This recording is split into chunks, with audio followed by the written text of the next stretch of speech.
혹시 지금 이 순간에도 당신의 가족은 당신의 재산을 두고 보이지 않는 전쟁을 벌이고 있을지 모른다는 생각 해보신 적 있으신가요? 사랑하는 부모님, 배우자, 그리고 자식들 그 누구보다 서로를 아껴야 할 가족인데 왜 때로는 돈 때문에 돌이킬 수 없는 상처를 주고받게 되는 걸까요? 뉴스에서 흔히 접하는 유명인들의 상속 분쟁, 마치 남의 일처럼 느껴지실 겁니다. 하지만 사실 우리 주변에서도 크고 작은 상속 다툼이 끊이지 않고 있습니다. 부모님이 돌아가신 후 형제자매 간의 연락이 끊기거나 심지어 법정에서 싸우는 지경까지 가는 안타까운 일들을 우리는 심심치 않게 목격합니다. 사랑으로 이루어진 가족의 끈이 왜 유산 앞에서는 한순간에 끊어져 버리는 걸까요? 상속전쟁의 서막 갈등, 왜 시작될까? 상속 분쟁은 단순히 재산을 얼마나 더 받느냐의 문제가 아닙니다. 그 안에는 오랫동안 쌓여온 가족 간의 불만, 서운함, 그리고 희생에 대한 인정 요구가 복잡하게 얽혀 있습니다. 그럼 어떤 경우에 이 상속 전쟁의 불씨가 당겨지는지 실제 사례들을 통해 구체적으로 살펴보겠습니다. 가장 흔하게 발생하는 갈등 중 하나가 바로 기여분 다툼입니다. 예를 들어볼까요? 맏딸인 순영 씨는 어머니가 치매로 쓰러지신 후 10년 가까이 홀로 어머니를 지극정성으로 모셨습니다. 다른 형제들은 가끔 찾아와 용돈만 드릴 뿐 순영 씨가 짊어진 간병의 무게를 제대로 알지 못했죠. 어머니가 돌아가시고 유산을 나누는 과정에서 다른 형제들은 법정 상속 비율대로 똑같이 나누자고 주장했습니다. 순영 씨는 자신이 바친 헌신과 희생에 대한 정당한 대가를 인정받고 싶었지만 형제들은 자식으로서 당연히 할 일을 한 것 아니냐며 매몰차게 이야기했습니다. 결국 순영 씨는 법원에 기여분을 주장하는 소송을 제기할 수밖에 없었습니다. 이처럼 부모님을 부양하거나 재산 형성에 특별히 기여한 자녀가 자신의 노고를 인정받지 못할 때 깊은 불만이 쌓여 갈등으로 폭발하게 됩니다. 다음은 생전 증여의 불균형으로 인한 갈등입니다. 은퇴 후 김영수 씨는 생전에 가진 아파트 한 채를 평소 자신을 살뜰히 챙겼던 둘째 아들에게 미리 증여해 주었습니다. 큰아들은 이미 어릴 적 사업 자금을 지원받은 적이 있었고 막내딸은 유학 비용을 지원받았기에 영수 씨는 나름 공평하다고 생각했습니다. 그러나 영수 씨가 돌아가신 후 둘째 아들에게 증여된 아파트 때문에 형제들 간의 싸움이 시작됐습니다. 다른 형제들은 둘째 아들이 받은 증여분을 상속재산에 포함시켜 다시 계산해야 한다고 주장했고 둘째 아들은 부모님이 자신에게만 준 특별한 선물이라고 맞섰습니다. 이미 과거에 받은 증여가 현재의 상속에서 어떤 영향을 미치는지에 대한 정확한 이해가 없다면 이러한 오해와 불신은 고스란히 가족 간의 불화로 이어집니다.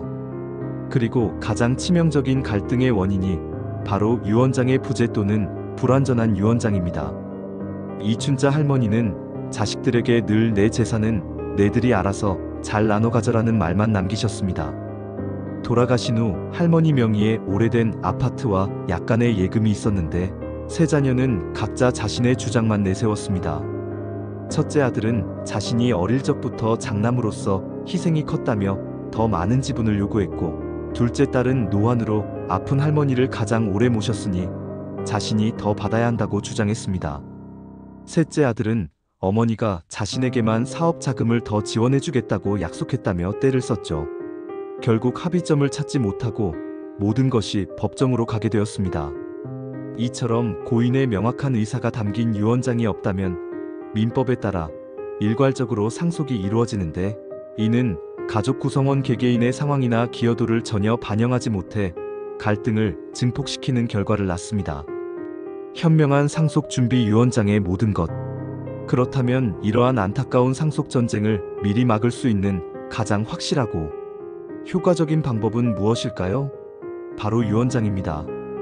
유언장은 단순히 재산을 나누는 문서가 아닙니다. 그것은 사랑하는 가족에게 남기는 고인의 마지막 메시지이자 불필요한 분쟁을 막아줄 가장 강력한 방패가 되어줍니다. 만약 유언장이 없다면 고인의 재산은 민법에 정해진 순서와 비율에 따라 상속됩니다. 하지만 앞서 살펴본 것처럼 법정 상속 비율이 모든 가족 구성원의 기여도나 고인의 실제 뜻을 반영하는 것은 아닙니다. 유언장은 고인이 자신의 의사를 명확하게 밝힘으로써 남겨진 가족들이 재산을 두고 다투는 비극을 막고 평화로운 상속이 이루어지도록 돕는 핵심적인 도구입니다. 우리 민법에서 유효하게 인정하는 유언의 방식은 총 5가지입니다. 이 중에서 시니어분들이 가장 많이 고려하시는 3가지를 중심으로 설명해 드릴게요. 첫째, 자필 증서 유언입니다. 유언자가 직접 손으로 작성하고 작성 연월일, 주소, 성명을 쓰고 날이 나면 됩니다. 가장 간단하고 비용이 들지 않는다는 장점이 있지만 단 한 글자라도 누락되거나 오타가 있으면 무효가 될 수 있습니다. 또한 작성 후 위조나 변조의 위험이 있고 보관 문제로 분실되거나 은닉될 가능성도 있다는 단점이 있습니다. 이 방식은 법적 요건을 아주 엄격하게 따지니 신중하게 작성해야 합니다. 둘째, 녹음 유언입니다. 유언자가 유언의 취지, 성명, 연월일을 구술하고 이에 증인 한 명이 참여하여 녹음해야 합니다. 녹음 후에는 증인이 그 내용이 유언자의 진정한 유언임을 확인하고 자신의 성명을 말해야 합니다. 비록 음성으로 남길 수 있어 편리해 보이지만 녹음 파일의 위변조 가능성, 그리고 법적 효력을 위한 까다로운 녹음 요건 때문에 실제 분쟁의 소지가 있을 수 있습니다. 마지막으로 가장 안전하고 확실한 방법, 공정증서 유언입니다. 공증인 앞에서 2명 이상의 증인과 함께 유언 내용을 말하고 공증인이 이를 문서로 작성하여 보관하는 방식입니다. 비용이 발생하지만 법적인 효력이 가장 확실하여 후일 분쟁의 가능성을 최소화할 수 있다는 장점이 있습니다. 공증인이 유언의 내용을 정확히 확인하고 문서화하기 때문에 유언의 진정성이나 형식의 흠결로 인한 무효 논란이 거의 없습니다. 저희는 개인적으로 이 방법을 가장 추천합니다. 어떤 방식의 유언장을 선택하시든 몇 가지 중요한 점은 반드시 기억하셔야 합니다. 첫째, 막연한 표현은 절대 금물입니다. 장남에게 알아서 잘해줘라와 같은 모호한 표현 대신 5호 아파트 101동 101호는 장남 김철수에게 상속하고 은행 예금 1억 원은 차남 김영희에게 상속한다처럼 재산의 종류와 배분 비율을 정확하고 구체적으로 명시해야 합니다. 둘째, 특정 자녀나 단체에 증여하고 싶은 내용이 있다면 그 사유를 명확히 밝히는 것이 좋습니다. 셋째, 유언 내용을 실행할 유언 집행자를 지정하는 것이 좋습니다. 믿을 수 있는 가족이나 전문가를 지정하여 유언이 고인의 뜻대로 잘 이행될 수 있도록 말이죠. 마지막으로 재산의 변동이나 가족관계의 변화에 따라 유언장을 정기적으로 검토하고 수정하는 것이 매우 중요합니다. 상속 문제는 생각보다 복잡한 법률 문제가 얽혀 있습니다. 특히 유언장 작성은 법적 효력을 갖기 위한 엄격한 요건들이 있어 혼자서 모든 것을 완벽하게 처리하기 어렵습니다. 따라서 반드시 상속 전문 변호사나 법무사 등 전문가와 상담하여 도움을 받는 것을 강력히 권해드립니다. 전문가의 도움을 받으면 예상치 못한 법적 문제들을 미리 파악하고 대비할 수 있으며 고인의 마지막 뜻이 정확하고 안전하게 전달될 수 있습니다. 유언장이 상속 분쟁을 막는 가장 강력한 도구라는 점, 이제 명확히 이해하셨을 겁니다. 하지만 간혹 유언장이 있는데도 분쟁이 발생하는 경우가 있습니다. 바로 유류분 제도 때문입니다. 유류분이란 무엇이고 왜 중요한 걸까요? 우리 민법은 특정 상속인, 예를 들어 배우자나 자녀들이 최소한으로 상속받을 수 있는 권리, 즉 유류분을 보장하고 있습니다. 아무리 유언장에 내 모든 재산을 장남에게만 물려주겠다고 명시했더라도 다른 자녀들은 법정 상속분의 절반에 해당하는 유류분을 주장할 수 있는 거죠. 그럼 누가 유류분을 주장할 수 있고 그 비율은 어떻게 될까요? 고인의 직계비속, 즉 자녀와 손자녀는 법정 상속분의 2분의 1을, 배우자는 법정 상속분의 2분의 1을, 그리고 고인의 직계존속, 즉 부모나 조부모는 법정 상속분의 3분의 1을 유류분으로 가집니다. 예를 들어 아버지가 유언으로 모든 재산을 장남에게 남겼고 둘째 아들이 있다면 둘째 아들은 법정 상속분의 절반, 즉 전체 재산의 4분의 1을 유류분으로 청구할 수 있습니다. 이 유류분 제도는 고인의 뜻을 존중하면서도 남겨진 가족들이 최소한의 생계를 유지하고 불합리하게 배제되지 않도록 보호하는 역할을 합니다. 하지만 이 유류분 때문에 또 다른 소송, 즉 유류분 반환 청구 소송이 발생하는 경우도 많습니다. 유언장이 있더라도 유류분 권리자들이 자신의 몫을 주장하면 결국 가족 간의 또 다른 법적 다툼으로 이어질 수 있는 거죠. 그렇다면 유류분 분쟁은 어떻게 줄일 수 있을까요? 가장 중요한 것은 투명한 소통과 합의입니다. 생전에 가족들과 상속 문제에 대해 충분히 대화하고 각자의 상황과 기여도를 고려한 공정한 분배 방안을 함께 논의하는 것이 중요합니다.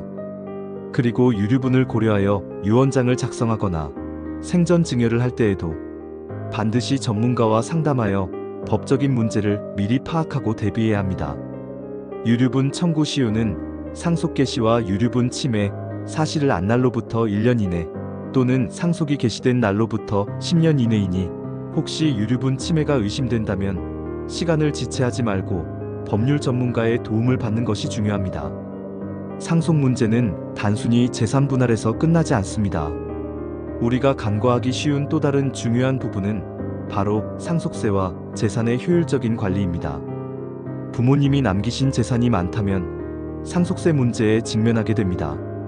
상속세는 피상속인 고인의 모든 재산에 대해 부과되는 세금으로 그 금액이 상당할 수 있어 미리 대비하지 않으면 남겨진 가족들에게 큰 부담이 될 수 있습니다. 예를 들어 갑작스러운 상속세 납부를 위해 급하게 부동산을 처분해야 하는 상황이 발생하기도 합니다. 상속세 부담을 줄이기 위한 방법으로는 어떤 것들이 있을까요? 생전 증여를 통한 분산, 상속 공제 활용, 그리고 상속 재산의 종류와 평가 방법을 이해하는 것이 중요합니다. 예를 들어 상속세는 현금으로 납부하는 것이 원칙인데 부동산만 있고 현금이 부족할 경우 문제가 될 수 있으니 상속세 납부를 위한 유동성 확보 계획도 세워야 합니다.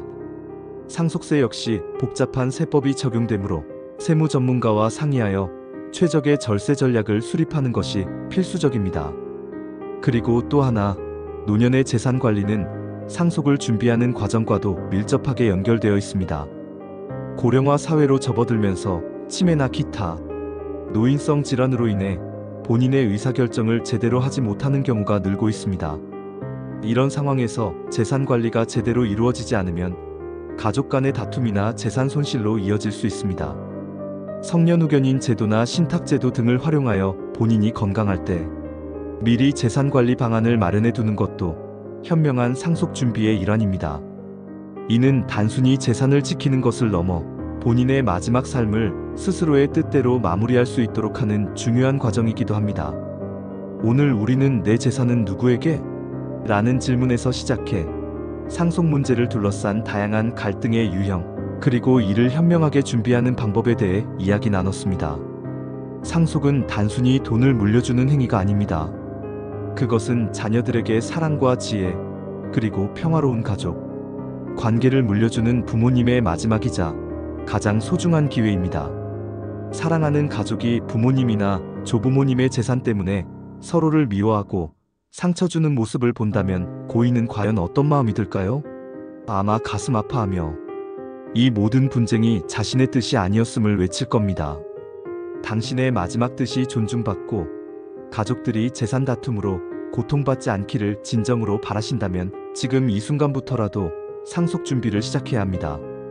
이 영상이 상속 문제를 회피하지 않고 직면하여 당신의 가족에게 상속 전쟁이 아닌 평화로운 상속으로 이어지는 작은 시작점이 되기를 간절히 바랍니다. 막연한 두려움 대신 전문가의 도움을 받아 차근차근 준비해 나간다면 당신의 마지막 유산은 재산뿐만 아니라 가족 간의 사랑과 화합이라는 값진 선물이 될 것입니다. 오늘 영상에 대해 궁금한 점이나 나누고 싶은 이야기가 있다면 주저하지 말고 댓글로 남겨주세요. 여러분의 소중한 의견을 기다립니다. 이 영상이 유익하셨다면 구독과 좋아요, 그리고 알림 설정 부탁드립니다. 다음 영상에서 더 유익한 정보로 찾아뵙겠습니다. 감사합니다.